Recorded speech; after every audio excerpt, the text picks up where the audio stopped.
alladzina amanu wa tatma'innu qulubuhum bi dzikrillah. Apa artinya zikrillah? Apa artinya zikrullah di ayat ini?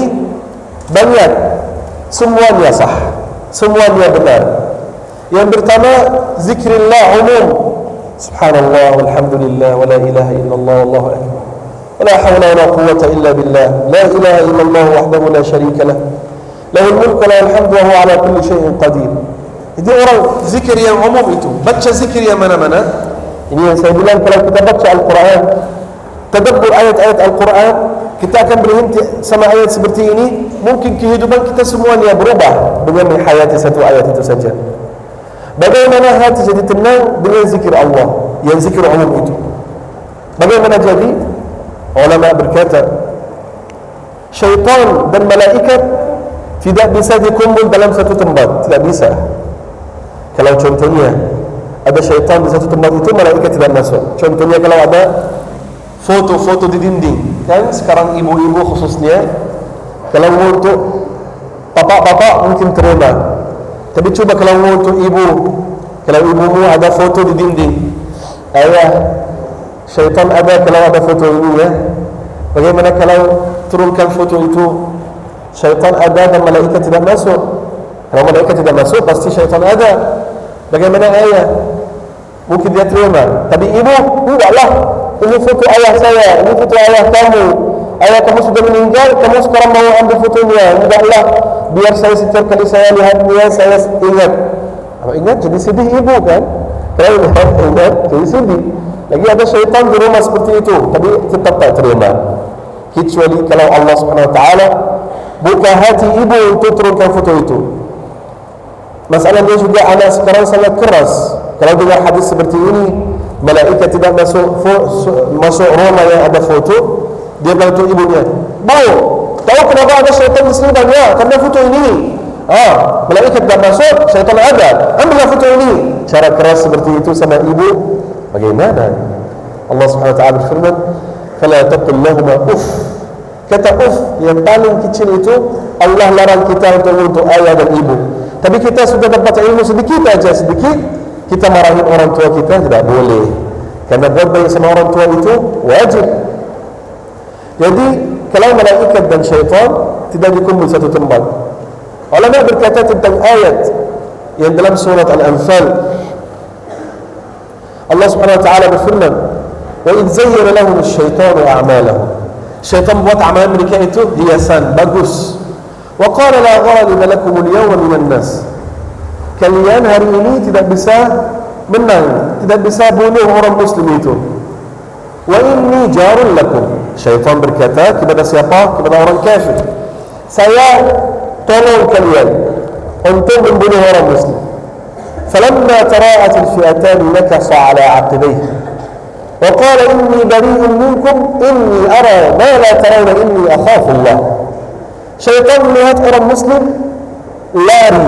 Tadi dia bilang saya akan tolong kamu, jangan untuk orang kafir. Saya akan tolong kalian. Tapi ketika lihat orang muslim lari, ulama berkata biasanya kalau orang muslim berperang mereka bertakbir kan, Allahu Akbar, Allahu Akbar. Mereka zikir, malaikat turun. Syaitan melihat malaikat tidak tahan, karena itu lari. Syaitan lari ketika melihat malaikat. Jadi zikir, kalau syaitan tidak ada, hati sudah tenang. Itu qaul yang pertama, pendapat yang pertama ulama, bahawa zikir Allah adalah zikir umum. Yang kedua, zikir khusus. Apa maksudnya zikir khusus? Ya, zikir subhanallah wa bihamdih, barang siapa membacanya dapat diampuni dosanya 100 kali, diampuni dosanya. Ini contohnya. La haula wala quwwata illa billah, kanzun min kunuzil jannah. Itu yang kedua. Atau a'udzu bikalimatillahi tammati min syarri ma khalaq. Itu zikir khusus, zikir pagi dan zikir petang, sore. Kalau membacanya, Allah selamatkan kita dari semua keburukan. Itu namanya zikir khusus. Kalau baca zikir ini, takut dari apa-apa, takut dari makhluk, takut dari binatang, Allah Subhanahu wa taala selamatkan kita dengan zikir itu. Qaul yang ketiga, zikir itu maksudnya salat. Allah Subhanahu wa taala berfirman, atau zikir yang dalam salat. Allah Subhanahu wa taala berfirman, "Wa aqimis salata li dzikri." Yani lakukanlah salat untuk ingat aku, untuk baca subhana rabbiyal azim, subhana rabbiyal a'la, membaca Quran. Itu artinya atau pendapat yang ketiga. Pendapat yang keempat maksudnya istighfar. Istighfar. Kenapa? Zikir maksud yang dalam ayat itu maksudnya istighfar. Allah Subhanahu wa taala, Nabi SAW bersabda, yang buat musibah itu turun adalah dosa, dan yang buat musibah itu hilang, diangkat, istighfar dan taubat. Kalau orang ada banyak dosa, itu yang buat hatinya tidak tenang. Tapi kalau dia baca istighfar, astaghfirullah wa atubu ilaih, istighfar dan taubat, Allah Subhanahu wa taala akan ampuni dosanya. Tidak ada dosa, baru hatinya tenang. Yang berikutnya sumpah.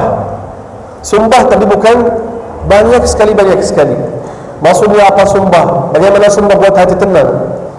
Contohnya, ada orang punya HP dan dia hilang HP itu, tiba-tiba HP-nya tidak ada. Dia fikir kalau temannya ambil HP itu, sembunyi atau apa.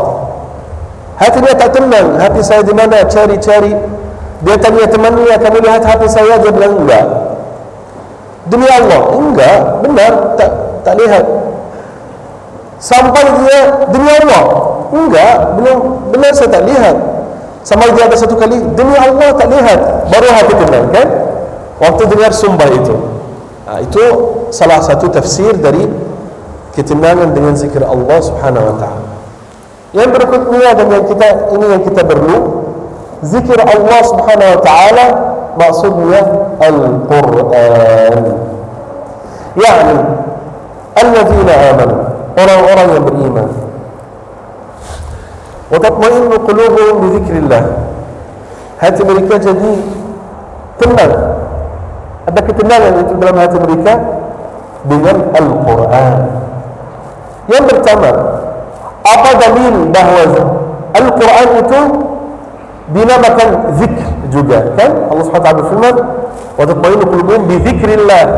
Apa dalil kalau zikrullah itu Al-Quran? Allah Subhanahu wa taala berfirman, "Inna nahnu nazzalna dzikra wa inna lahu lahafizun." Yani Al-Quran. Allah Subhanahu wa taala berfirman, "Innal ladzina kafaru bidzikri lamma ja'ahum wa innahu lakitabun aziz." Yani orang-orang yang kufur dengan zikr, innal ladzina kafaru bidzikri lamma ja'ahum wa innahu lakitab. Yani Al-Quran adalah zikrullah dalam ayat itu. Bagaimana hati jadi tenang dengan membaca Al-Quran? Selain daripada hadis-hadis yang kita pernah baca, satu huruf sebelum kebaikan, daripada hadis-hadis itu, bagaimana hati kita jadi tenang dengan Al-Quran? Wahai saudara-saudara, bagaimana? Ulama berkata, musibah yang mana-mana di hidup kita, musibah yang mana-mana, faham ya, jelas, musibah yang mana-mana di hidup kita ada sepertinya dalam Al-Quran. Kemiskinan ada dalam Al-Quran, sakit ada dalam Al-Quran, orang hinakan ada dalam Al-Quran. Semuanya dalam Al-Quran, dan semua cerita dalam Al-Quran yang ada susah itu setelahnya ada baik. Contohnya, ada satu orang miskin, tidak ada kerja, tidak punya istri, tidak ada makanan. Dia, contohnya lagi, dia di satu kota atau satu negara, bukan negaranya, contoh. Dia miskin, susah seperti itu. Bagaimana Al-Quran buat hati orang itu tenang kalau membacanya? Kalau tidak membaca Al-Quran, kalau 100 kali tidak tenang. Tapi kalau membaca surat dalam Al-Quran, baca surat Taha contohnya, surat An-Naml, surat Al-Qasas, dalamnya kisah Nabi Musa alaihissalam. Musa keluar, dia baca bagaimana Nabi Musa keluar dari Mesir. Takut dari siapa? Musa keluar dari Mesir takut dari siapa? Dari ngomong. Dari siapa? Fir'aun. Musa keluar dari Mesir takut dari Fir'aun, karena dia bunuh orang tidak sengaja kan. Keluar dari Mesir takut sampai pergi kaum Madian. Walamma warada ma'a Madian, dia sampai di sana ada dua perempuan mau bawa kambing untuk kambing minum air. Tapi karena dia perempuan tidak mau campur sama lelaki, dia tolak kambing jauh. Musa alaihissalam karena kuat, dia ambil kambing itu buat kambing minum. Setelah itu dua perempuan itu pulang ke ayah mereka. Sebentar saja dia doa, Rabbi inni lima anzalta ilayya min khairin faqir. Ya Allah, aku fakir, aku butuh rahmat kamu ya Allah, aku butuh baik kamu ya Allah. Rabbi inni lima anzalta ilayya min khairin faqir. Kita belajar dari kisah Nabi Musa. Kita tidak hinakan diri kita untuk siapa-siapa di dunia kecuali untuk Allah. Jangan minta dari manusia, jangan untuk orang, saya miskin, kasih saya uang, saya ada hutang, jangan untuk orang manusia, saya perlu kerja, saya perlu harta, saya perlu, jangan minta dari siapa. Kita lihat di kisah Nabi Musa, Rabbi, dia orang asing, tidak ngomong untuk perempuan itu. Ketika perempuan itu bilang ayah kita orang tua, Musa tidak bilang untuk perempuan itu, ngomonglah untuk ayah kalian, ada orang tolong kita, dia buat kami untuk minum air, untuk kasih saya uang sedikit. Tidak, Nabi Musa tidak buat ini. Tapi Nabi Musa minta dari siapa? Minta dari siapa? Nabi Musa minta dari siapa? Dari siapa atau lelaki yang ayah perempuan itu? Minta dari siapa? Doa siapa? Allah subhanahu wa ta'ala. Rabbi inni lima anzalta ilayya min khairin faqir. Ya Allah, aku butuh rezeki dari Engkau ya Allah. Apa jadi? Tiba-tiba salah satu perempuan datang. Dia bilang, ayah saya panggil untuk kasih kamu balasan, kasih kamu uang, karena kamu tolong kita tadi. Ketika duduk sama ayah dia, apa jadi? Ngobrol sedikit aja, ceritakan apa yang jadi sama dia di Mesir sama Fir'aun. Orang saleh itu ingin apa? Ilmu apa untuk dia? Apa pendapat wahai Musa? Saya kasih kamu salah satu anak dari anak-anak saya itu, perempuan itu, jadi sebagai istri. Masya Allah, luar biasa kan? Luar biasa kan? Keluar lapar, haus, capek, semua ini tak punya apa-apa, tiba-tiba diajak untuk nikah. Yang ajak juga bukan perempuan, ayahnya lagi. Luar biasa kan? Dan banyak orang sekarang zaman ini tunggu perempuan ajaknya untuk nikah, mari kita nikah kan? Terbalik sekarang, bukan lelaki yang mau nikah, tapi kadang-kadang ada ustaz ngomong ya, kenapa ya saya tunggu lama untuk diajak nikah lagi, tidak jadi ya, tidak akan jadi ya. Susah. Di zaman itu luar biasa. Ayahnya bilang, ini anak saya perempuan, silakan sebagai istri. Apapun pendapatmu. Dan kerja 8 tahun atau 10 tahun, terserah kamu wahai Musa. Musa setuju, dapat rumah, dapat kerja, dapat istri. Luar biasa kan seperti itu. Nikmat besar dari Allah. Kalau orang miskin, tidak ada uang sama sekali, kosong seperti orang Indonesia bilang, tidak ada uang sama sekali, tidak ada rumah, tidak ada mobil, tidak ada motor, tidak ada istri, tidak ada uang, tidak ada kerja, tidak ada. Kalau dia kisah Nabi Musa, hatinya jadi tenang atau tidak? Karena dia sudah belajar. Kita kalau idza sa'alta fas'alillah, kalau mau minta dari Allah. Wa idza ista'anta fasta'in billah, kalau minta pertolongan, minta dari siapa? Dari Allah subhanahu wa ta'ala. Seperti itu hati jadi tenang karena dia minta dari Allah subhanahu wa ta'ala. Tidak ada sesuatu luar biasa itu. Musa fakir, miskin, Allah buat dia kaya, dapat istri. Kalau orang hatinya tidak tenang karena posisinya seperti Nabi Musa, jadi dia akan jadi kaya nanti.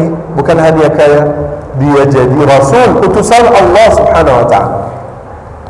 Orang, ini satu contoh di Al-Quran banyak seperti ini.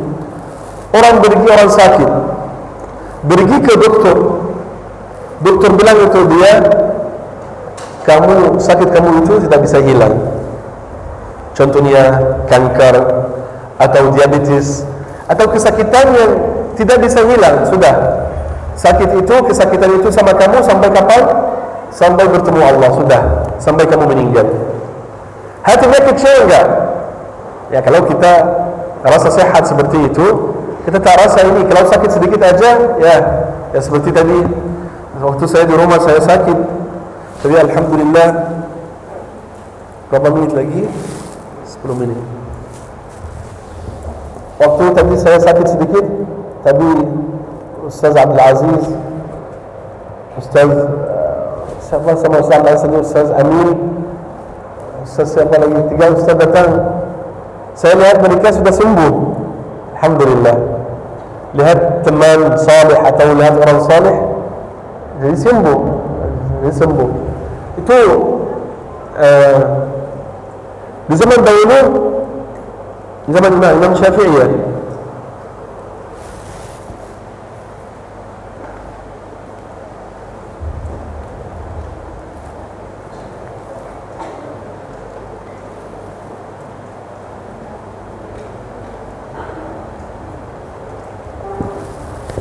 Di zaman dahulu Imam Ahmad dan Imam Syafi'i, Imam Ahmad jadi sakit. Ulama ceritakan cerita itu maksudnya. Imam Ahmad jadi sakit. Imam Syafi'i pergi ziarahnya, lihat orang sakit seperti itu. Setelah melihat Imam Syafi'i setelah melihat Imam Ahmad sakit, dia pulang ke rumah, jadi sakit juga. Tapi alhamdulillah Ustaz Abdul Aziz tak sakit kan? Alhamdulillah. Setelah itu dia bilang, "Maridul habibu fa'udtuhu famaridtu min asafi alaihi." Habib yani saya Imam Ahmad itu jadi sakit. Saya pergi silaturahim untuk dia, ziarah dia karena sakit. Ketika saya lihat dia sakit seperti itu, saya juga jadi sakit. Karena sakit hati saya juga jadi sakit. Imam Ahmad setelah itu jadi sembuh. Dia ziarah Imam Syafi'i. Imam Syafi'i berkata apa? "Syufiya al-habibu fazarani fashufitu min nazari ilaihi." Setelah saya melihat dia, sudah saya jadi sembuh. Jadi mungkin orang lihat orang saleh jadi sembuh kan? Kadang-kadang orang sakit lihat istrinya tambah sakit kan? Betul enggak?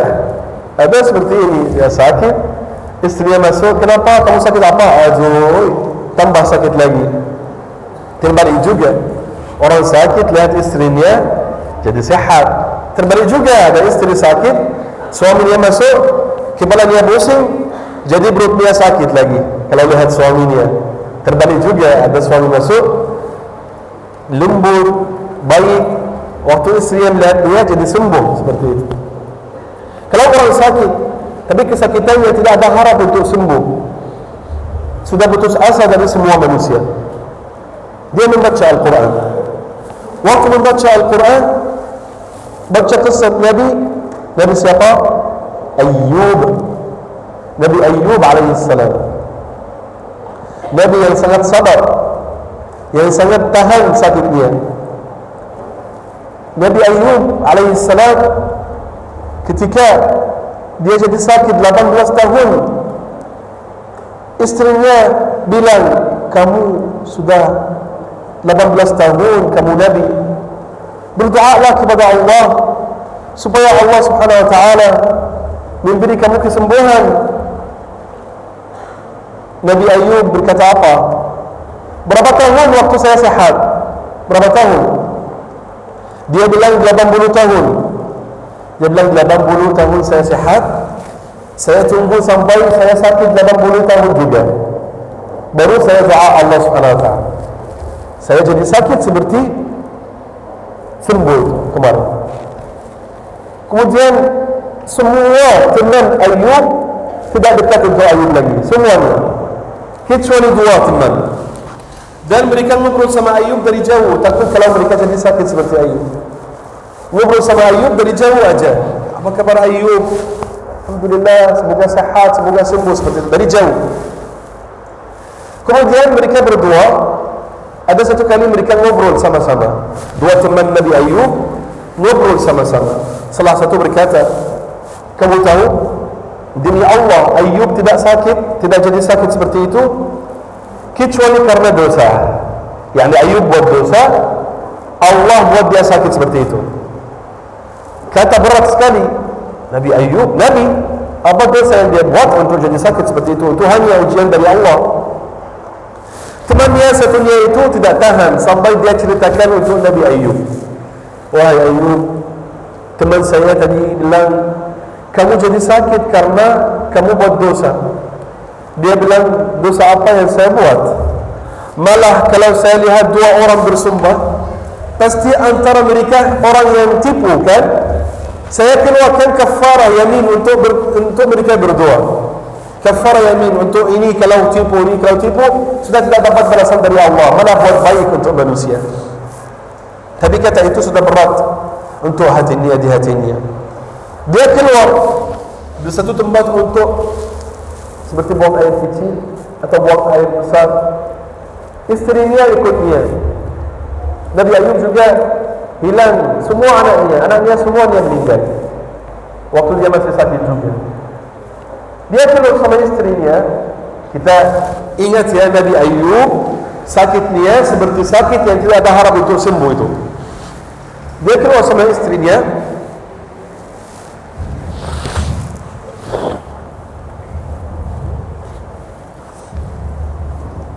Dia keluar sama istrinya untuk buang air kecil atau buang air besar, qada'il hajat. Dia pergi jauh dari istrinya. Kemudian dia doa, Rabbi inni massani asy-syaitanu binusbi wa 'adzab. Baru dia doa setelah dia dengar kata temannya itu, ya Allah, saya sakit, kasih saya kesembuhan ya Allah. Dia doa kepada Allah Subhanahu wa taala dengan yakin. Apa jadi? Allah Subhanahu wa taala suruh Ayub pukul bumi dengan kakinya. Ibrib birijlik. Pukul bumi dengan kaki kamu wahai Ayub. Setelah dia buat ini, ada air keluar dari bumi. Ayub mandi alaihissalam, sudah hilang sakit dari luar. Kulitnya sudah hilang sakitnya.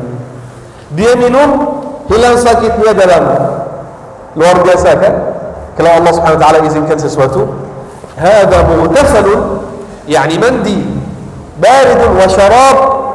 Mandi hilang sakit dari luar, minum hilang sakit dari dalam. Kemudian Allah Subhanahu wa taala kirim dua awan.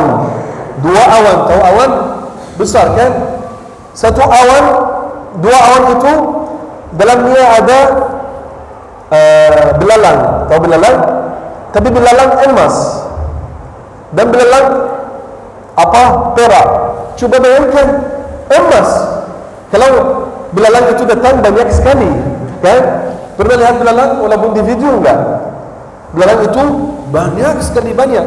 Allah Subhanahu wa taala kirim untuk Nabi Ayub dua awan. Satu awan emas, ada belalang emas, satunya perak. Coba bayangkan, luar biasa. Nabi Ayub dalam bajunya ambil emas, ambil perak, ambil macam-macam. Kemudian pulang untuk istrinya. Tadi dia sakit, miskin kan? Pulang untuk istrinya. Istrinya bilang apa? Dia lihat kanan kiri. Ayub di depan matanya, tapi dia lihat kanan kiri. Cari siapa? Istrinya cari siapa? Cari Ayub. Tapi Ayub di depan matanya. Dia melihat atau tidak? Melihat. Tapi sakit itu buat Ayub mukanya berubah, buat badannya berubah. Kan kalau orang sakit itu nampaknya beda kan? Kalau dia masih muda, mukanya bagaimana? Tapi kalau sakit sudah kurus, mukanya berubah. Dia bilang untuk Ayub alaihissalam, wahai mas, seperti manggil mas atau apa, kamu lihat orang saleh yang sakit itu, hamba Allah yang namanya Ayub. Demi Allah, aku tidak pernah lihat orang bukannya mirip Ayub seperti kamu ketika Ayub sehat. Faham tak? Ulangi lagi untuk orang yang tak faham. Isteri Nabi Ayub pergi sama dia untuk buang air kecil atau ada hajat, dia jauh, dia tidak melihat Ayub. Tapi Ayub waktu itu sudah Allah keluarkan untuk dia air, dia minum, mandi, sudah sehat. Masya Allah, sehat dia kembali lagi ada emas dan perak banyak seperti itu. Datang untuk istrinya. Waktu dia datang, istrinya masih cari siapa? Cari Ayub yang sakit itu. Dia lihat kanan kiri, kemudian tanya Ayub alaihissalam. Dia tidak tahu kalau ini Ayub. Dia bilang, wahai fulan, wahai mas, kamu tidak lihat orang hamba yang diuji dengan sakit itu, yang namanya Ayub. Demi Allah, aku tidak pernah melihat orang bukannya mirip Ayub seperti kamu ketika Ayub sehat, sebelum waktu dia masih muda. Ayub alaihissalam berkata kepada istrinya, apa? Kamu tidak kenal saya? Ana Ayub. Saya Ayub. Orang yang sakit yang tidak ada harapan sama sekali itu. Ketika baca kisah dari Ayub, kemudian baca hadis tafsirnya dari sunnah Nabi SAW, apa akan jadi untuk dia? Dia akan doa, ya Allah, sebagaimana engkau buat Ayub sehat, walaupun semua doktor bilang tidak ada harapan lagi, kasih saya kesembuhan ya Allah. Hati dia jadi tenang, walaupun tidak jadi sehat, tapi harapannya pada Allah subhanahu wa ta'ala akan buat dia tenang. Masih ada harapan pada Allah seperti itu. Waktu dia baca Quran, ada musibah yang mana-mana, inna ma'al usri yusra, fa inna ma'al usri yusra, inna ma'al usri yusra. Dua ayat di surat Alam Nashrah, kan? Kalau dia sudah baca fa inna ma'al usri yusra, inna ma'al usri yusra, semua kesusahan, semua kesulitan ada kemudahan. Semua kesusahan ada kemudahan. Dia akan tenang hati. Ya, masalah ini akan selesai. Itu artinya alladzina amanu wa tatma'innu qulubuhum bi dzikrillah. Yani orang-orang yang beriman dan hati mereka jadi tenang dengan Al-Quran. Kita di bulan Al-Quran, coba kita hidup bersama Al-Quran. Kalau kita tidak membaca Al-Quran di bulan Ramadan, kapan membacanya? Di zaman dahulu ada yang membaca Al-Quran, ulama salaf baca Al-Quran 7 hari dia khatam 1 kali. Tapi kalau masuk Ramadan, dia khatam 3 hari sekali. Ada yang membaca Al-Quran 2 hari sekali, 15 juz 1 hari. Utsman, ulama berkata dia baca Al-Quran setiap malam. Utsman radhiyallahu anhu. Ada satu asar Malik atau Imam Syafi'i baca Al-Quran, Imam Syafi'i baca Al-Quran 2 kali 1 malam, 60 kali khatam Al-Quran. Walaupun menurut saya itu tidak logika. Menurut saya ini mungkin asar dhaif, karena untuk Imam Syafi'i baca 60 kali Al-Quran 60 kali dalam 1 bulan Ramadan, berarti dia baca 60 juz 1 hari. 60 juz itu perlu 20 jam. Membaca Al-Quran dengan cara yang cepat, untuk baca 1 jam 3 juz, jadi 20 jam. Baca 60 juz, itu saya fikir tidak benar. Wallahu a'lam, saya tidak tahu. Tapi menurut saya dan banyak ulama juga ini susah kalau orang baca 60 juz 1 hari, 30 hari. Kalau ada juga paling bagus khairul hadi Muhammad sallallahu alaihi wasallam. Paling bagus kita seperti Nabi SAW, kita baca 60 juz 1 hari, tapi sekurang-kurangnya baca 10 juz, 5 juz, 3 juz, 1 juz. Yang penting sebelum bulan Ramadan selesai khatam Al-Quran 1 kali 2 kali. Semoga Allah subhanahu wa ta'ala menjadikan kita ahli Al-Quran, dan semoga Allah subhanahu wa ta'ala memberi kita syafaat dengan Al-Quran. Semoga Allah subhanahu wa ta'ala kumpulkan kita bersama Nabi Muhammad sallallahu alaihi wasallam di surga di Al-Firdaus al-A'la. Allahumma amin. Subhanakallahumma wa bihamdika asyhadu an la ilaha illa anta nastaghfiruka wa atubu ilaik. Assalamu alaikum warahmatullahi wabarakatuh. Mungkin mau ada pertanyaan boleh? Boleh, silakan.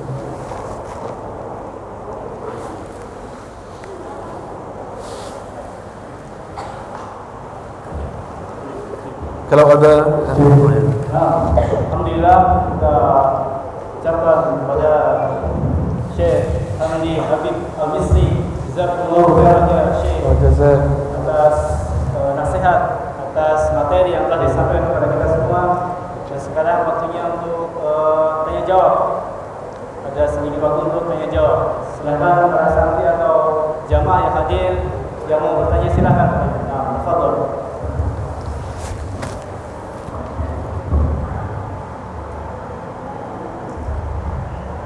Ada soal wujud?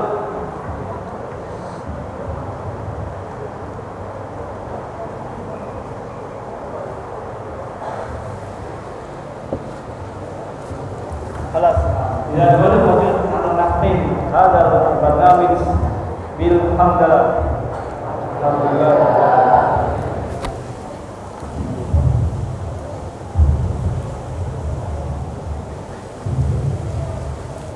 Untuk para santri dan jemaah, persiapan buka bersama. Persiapan buka bersama.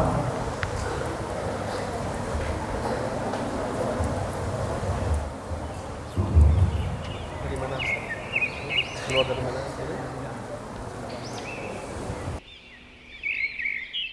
A'udzu billahi minasy